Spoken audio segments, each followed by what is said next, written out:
getting vicious in there. So normally we're really prepared with things to say, but we're probably going to say a bunch of stupid things. So feel free to ask any stupid questions.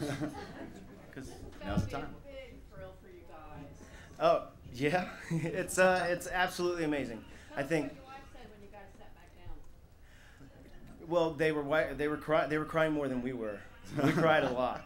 So I think they've been with us for a long time, and so they've seen the struggles and they've seen the hard times, and they've been with us through a lot of hard times. There were times where we didn't have vehicles, and we all lived in one house, and we had some rough moments, but I think it's all culminating into one moment tonight. Yeah, just said that we deserve it, which is great coming from kind of our support team, who they deserve it as much as we do because they put up with a bunch and they put up with us for a long time.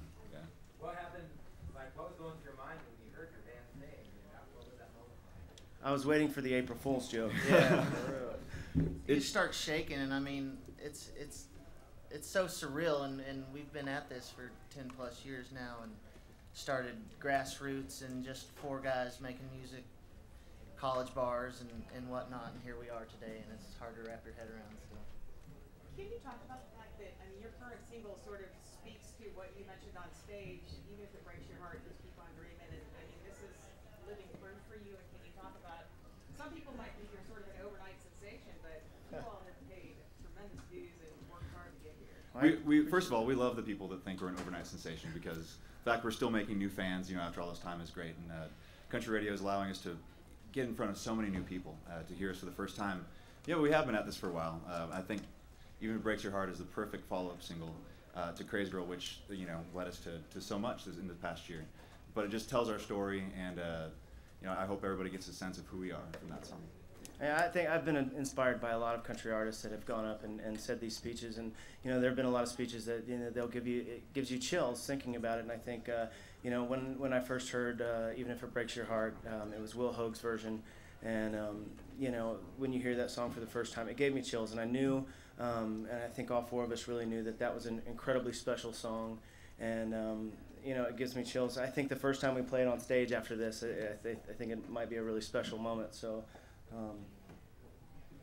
Dreams come true, it's cliche, but it's true, Does the award mean more that, you guys have been around for 10 years doing this, and you didn't win right out the gate when you first started, but, you've come a long way, and here you are today. Does it mean more? Oh, completely. I mean, when we were first out of the gate, this wasn't on our radar. This wasn't a goal. I mean, there were so many other aspirations that we had that this wasn't even, a thought. It's only in the past few years that this has even been, like, a consideration. So yeah, it is about as sweet as it can be. Yeah, something attainable is it's so far off in the distance. You kind of keep yourself in the moment. I think that's one thing that really kept us going. We always felt like there was just something bigger around the corner. Whether it was like we bought our first PA system, or I finally got to buy a guitar that cost more than $200, or I could finally replace the truck that I traded in for our first van. I think that we always felt like we were destined for something, whether it was, getting that next $800 gig or whatever. Or actually get an interview with like the local college paper. That was the big thing at the time. So look at this. Now that you have them in hand, have you thought about, maybe you should allow yourself to dream before that where you could, but now that you have them in hand, where do you think you'll put your trophies? Definitely too heavy for a necklace. We were joking about that earlier. It's a little heavier than you think. I'm glad they're giving us one each, so we don't have to split it up. You get it on Tuesdays, right, I get it on Wednesdays. No, I'm putting mine on right there above the fireplace. I think after we got them, we all started walking like a little taller and kind of put our arms back a little bit.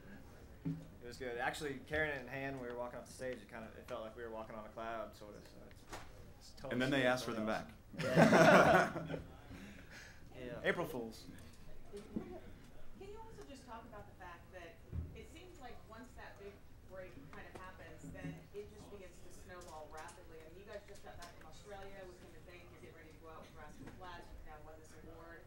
Do you really feel the momentum beginning to pick up exponentially? Oh, absolutely. I think we get a lot less sleep these days, which is fine by us.